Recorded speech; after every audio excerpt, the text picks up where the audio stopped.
Hello everyone, this is the Stats Week 10 video. Hope you all had a good spring break. Honestly, I'm not feeling 100% today. I'm a little under the weather, so I apologize for my lack of enthusiasm. But I just wanted to give you an update of what we're doing this week before spring break. We started working on chapters 7 through 9 here, and we looked at sections. We looked at proportions, so videos for inference with proportions. So that's what we looked at. Hopefully you got a chance to look at some of these and do some of the homework on sections 7.2 and 8.2 and 8.3. And this week we're going to do the rest of it, chapter 7 and chapter 8. So we're going to be doing sections 7.3, 7.4, and 8.2. And I guess I can pull this up right here. Here's the email bar sent. So we're doing right here, we're going to do sections 7.3, 7.4, 8.4, and 8.5 this week. This is inference with means, one sample mean. And the only thing I really wanted to press upon you was with confidence intervals and hypothesis testing with proportions, we always used Z. The thing that's new now is with means, and I put some new ones out here. When we have known parameters, we'll use Z, and there's a couple good videos that explain the difference between the two. So I'd encourage you to watch these few. And so we know we use Z if we have known parameters, but in reality, when we're talking about means, we almost never know the Z. So you're going to have both. You're going to have ones where you use the Z table and others where you use the T table. And I want to show you where the T table is. So if you go under course content and chapters 7 through 9, and you go to formula sheets and tables, here's the T table. So this is kind of similar to the Z table, and I know it looks kind of different, but there's these things called degrees of freedom, and this is based on your sample size. And since we're just talking about one sample, the degrees of freedom are sample size minus 1. So for instance, if we had a sample of 10 people, we use 9 degrees of freedom. If we had a sample of 25 people, we use 24 degrees of freedom. If we scroll down here, if you go to infinite degrees, if we had infinite sample size, these are the exact same numbers as the Z table. So actually the T distribution, which looks almost identical to the Z, is just a little more spread out. It assumes a little more variation. And as you can see, these numbers here, like for instance, like the 90% confidence interval is 1.645. That's our Z multiplier. As we go to sample sizes that are smaller and smaller, these numbers just get bigger and bigger. That means there's just a little more spread to that confidence interval. Like if we go to 95%, 1.96 is our Z multiplier. Our T multiplier, if we're using means with unknown parameters, we use T.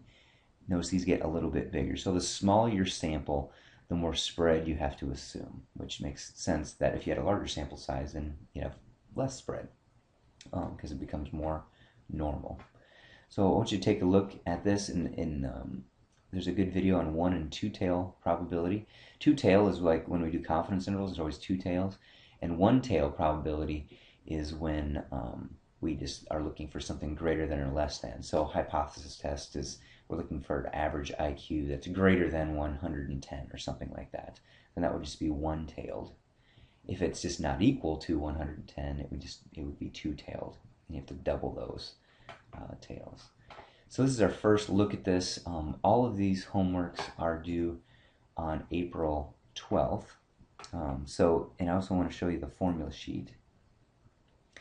So we're kind of taking 7, 8, 9 as one big chunk, but we should be able to get through 7 and 8 hopefully this week.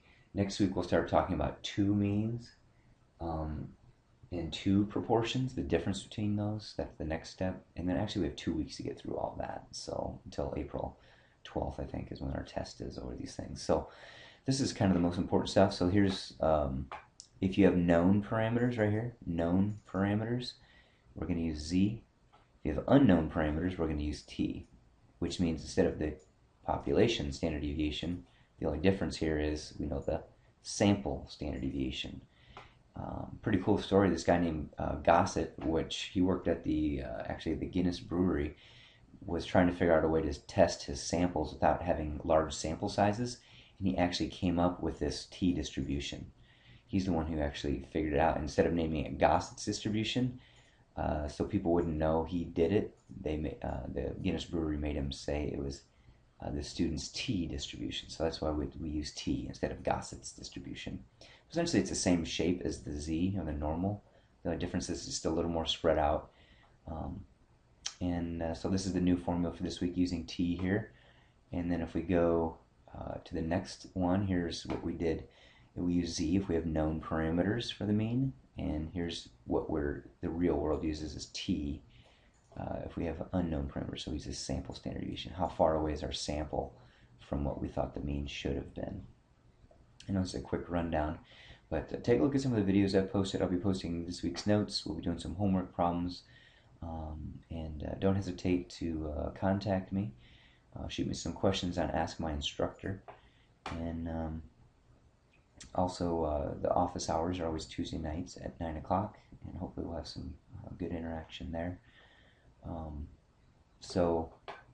The only other thing I want to do is remind you to do your misleading statistic, which is under discussion board questions, and I'll be posting the other two probably later this week or into next week, the next two discussion boards, but I have put zeros down for those of you that have not done this. Your grades are all up to date. If you want to see the solutions to the last exam, chapters 4 through 6, tests, and that would be spring 2012.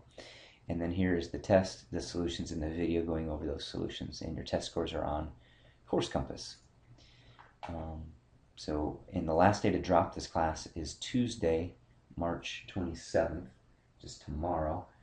So if you're worried about your GPA and the grade not being good enough, we've determined about half of your grade so far. So if you're thinking about dropping the course, please contact me, shoot me an email, and we can talk about it, or call me. But you have until Tuesday, March 27th to get that done. So I'd encourage you also to go in here. This is the multimedia library on Course Compass, and these are some really good. If you look at the videos here, 7.2, 7.3, 7.4. We're not doing things on variance, and then 8.2, 8.3, 8.4, and 8.5. These are good. Oh, here they are. Here's the videos for those and the PowerPoint. So I'd encourage you to take a look at some of those as well. This is a little daunting as far as, that formula sheet gets a little scary, but hopefully we'll just chip away at it. We just did proportions last week. We'll do means this week. Next week will be 2 means and 2 proportions, and that's pretty much it for this exam. But if you have any questions, contact me, and hope you have a great week.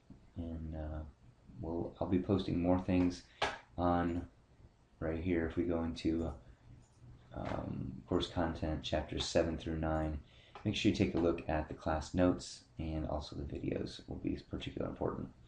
And we'll refer to the old tests and things as we get closer to the next exam.